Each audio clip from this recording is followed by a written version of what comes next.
Nous sommes à Cagnes-sur-Mer, à l'hippodrome de la Côte d'Azur, où pendant 15 jours se déroulera le GPA Jump Festival. Nous analyserons chaque jour les résultats de la journée, mais avant cela, place à l'organisation de l'événement.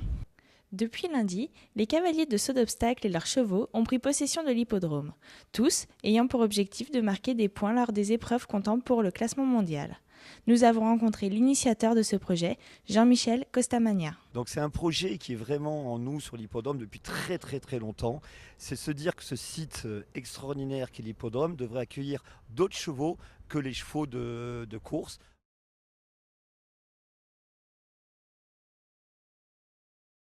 C'est un plateau exceptionnel, mais vraiment exceptionnel pour un CSI 2 étoiles. Alors qu'est-ce qu'un CSI 2 étoiles? C'est un CSI préparatoire pour les chevaux, parce que nous avons peut-être la chance d'assister aujourd'hui à un cheval qui fera les Jeux Olympiques plus tard. Parce que contrairement à d'autres sports, les cavaliers doivent s'entraîner, mais les chevaux ne peuvent pas aller directement aux Jeux Olympiques. Ils sont obligés de passer par des étapes comme ces concours-là. Et les cavaliers, comme dans le tennis, sont obligés de prendre des points pour participer aux grandes épreuves. Donc c'est sur ces concours-là où les cavaliers prennent leurs points.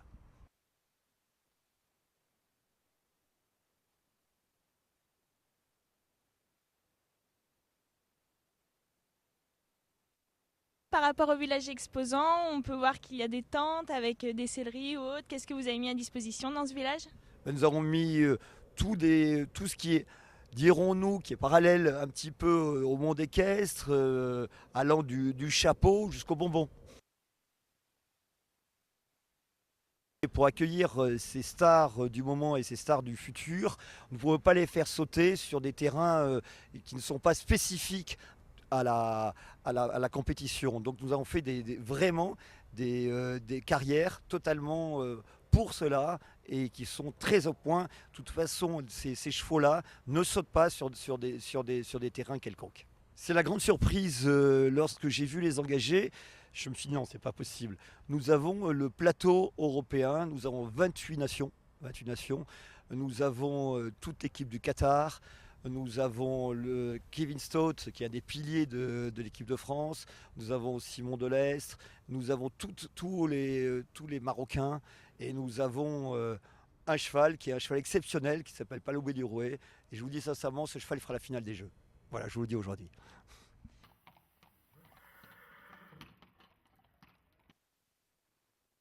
Nous avons deux partenaires qui ont vraiment cru à l'événement. C'est GPA. GPA, c'est le plus grand équipementier du monde du cheval. Et autant dans le concours hippique que dans les courses. C'est-à-dire qu'il fait des casques, il fait des culottes de cheval, il fait vraiment...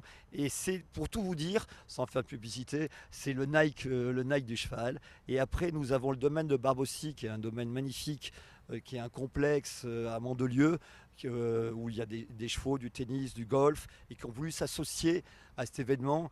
Et l'idée que nous avons, les partenaires et moi, c'est de créer une sorte de tournée qui existe déjà en Floride, et nous sommes pas très loin de Moscou. C'est-à-dire qu'on veut transformer Cagnes-sur-Mer en la Floride européenne. C'est pas un one shot comme on dit, hein. Je vois vraiment, j'espère, à moins une catastrophe, que cela se reproduise. Et justement, c'est que ça devienne comme la tournée américaine, que ça devient incontournable. Parce que c'est un véritable festival, c'est-à-dire que nous avons des professionnels, nous avons des jeunes chevaux, nous avons des poneys. C'est-à-dire que ce n'est pas réservé à une élite, c'est un concours où tout le monde doit avoir sa place.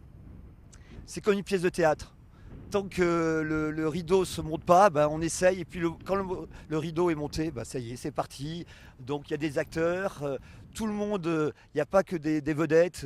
Tout le monde fait partie de la pièce de théâtre. Et justement, pour que la pièce soit réussie, il faut que tout le monde y mette du sien. C'est ce que nous allons faire. Et la première est toujours plus difficile que d'autres. Sur ce site, nous allons faire que des internationaux.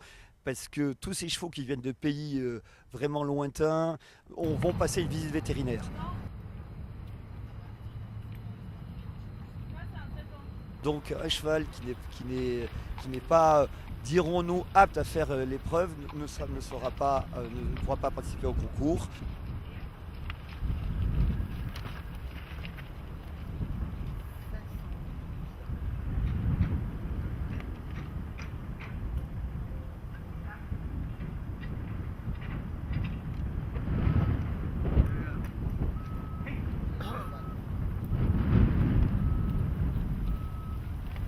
l'hippodrome est un peu coupé en deux, d'un côté les trotteurs et d'un côté les jumpers comme on dit, mais le soir ils se retrouvent tous au lounge. Mais là, il y a une quarantaine de professionnels qui sont là sur place et nous avons géré pour que tous ces professionnels ne soient pas du tout dérangés par le GPA Jump Festival. Une dernière question, est-ce que vous vous attendiez à un tel succès pour cette première édition ? Absolument pas. Absolument pas. Et ça met encore plus de pression. Et justement, je vous l'annonce déjà, vu l'engouement de ce GPA Jump Festival, nous allons faire une carrière de plus pour l'année prochaine.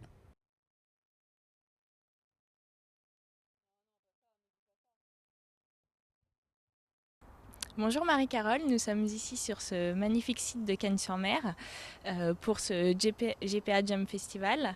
Pouvez-vous un petit peu nous expliquer toutes les étapes préalables à un tel projet ? C'est un projet qui a été conçu par Jean-Michel Costamagna il y a 4 ans. Moi, je travaille dessus depuis 6-7 mois.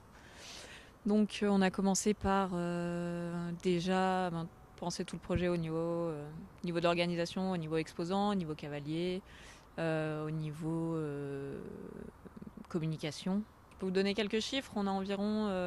On a plus de 1000 chevaux sur place, on a plus de 480 cavaliers, 25 nations sont représentées, ça va du Maroc à l'Italie, en passant par le Qatar, l'Australie, les États d'Arabes Unis. À la conception, on est 4. Et là, depuis 2 jours sur site, on est 50. Quels sont les moyens mis à disposition du coup pour accueillir tous ces cavaliers qui arrivent tous en même temps ? On suppose du coup que ça nécessite une logistique un petit peu plus complexe qu'habituellement. C'est beaucoup de moyens humains qui ont été mis à disposition. On a énormément de personnel au parking pour réceptionner les camions, pour éviter qu'ils attendent trop longtemps, pour les aider à débarquer leurs chevaux, les aider à débarquer tout leur matériel, pour qu'ils puissent aller se garer rapidement après. Là-dessus au parking, on a une quinzaine de personnes qui travaillent pour accueillir les gens. Et aussi au secrétariat, où on a 5-6 personnes aussi pour accueillir les gens, les orienter, les aider.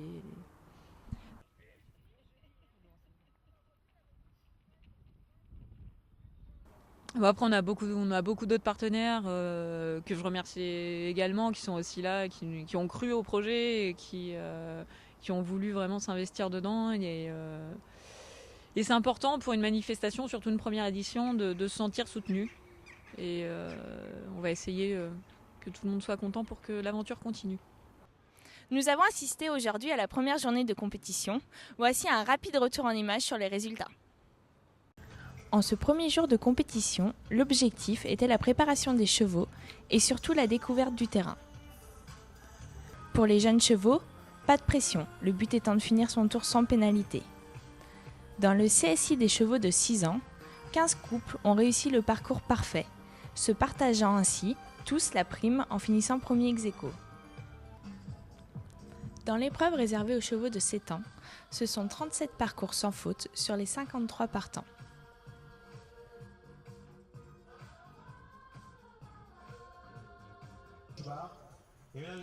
Le GPA Jump Festival a installé un circuit spécifique pour les chevaux non expérimentés à ce niveau de compétition, le Bronze Tour. Il s'agit d'habituer les chevaux à un environnement de compétition, obstacles, musique, public, autant d'éléments susceptibles d'agir sur le comportement du cheval. Initiative qui a séduit plus de 100 cavaliers engagés sur cette épreuve. Dans l'épreuve de vitesse 1m35, la Britannique Gemma Kirk s'impose avec Kellisto en 68 secondes et 76 centièmes. Les couleurs tricolores n'étaient pas en reste sur ce podium, avec une très belle deuxième place pour le Français Robin Mur et Swing de Bedon, qui ont réalisé un parcours sans faute en 69 secondes et 49 centièmes. Tout proche, avec un chronomètre de 69 secondes et 83 centièmes, Julien Gonin et Kilvue de Connu CH accèdent à la troisième marche. La journée s'est clôturée avec l'épreuve 1m40 sur laquelle nous avons vu évoluer les couples prétendants aux places d'honneur pour le Grand Prix de dimanche. L'Allemagne remporte cette épreuve avec Mark Bettinger et Quicklet 3. À la deuxième place, nous retrouvons Gemma Kirk associée à Wexford. Cette cavalière est très en forme en ce moment, régulièrement classée dans les épreuves auxquelles elle participe. Elle remporte les 2 derniers Grands Prix auxquels elle concourait. Elle fait donc partie des cavaliers à suivre de près durant ces 15 jours de compétition. À la 3e place, nous retrouvons la France avec Jean-Luc Mourier et Platine Saint-Amour.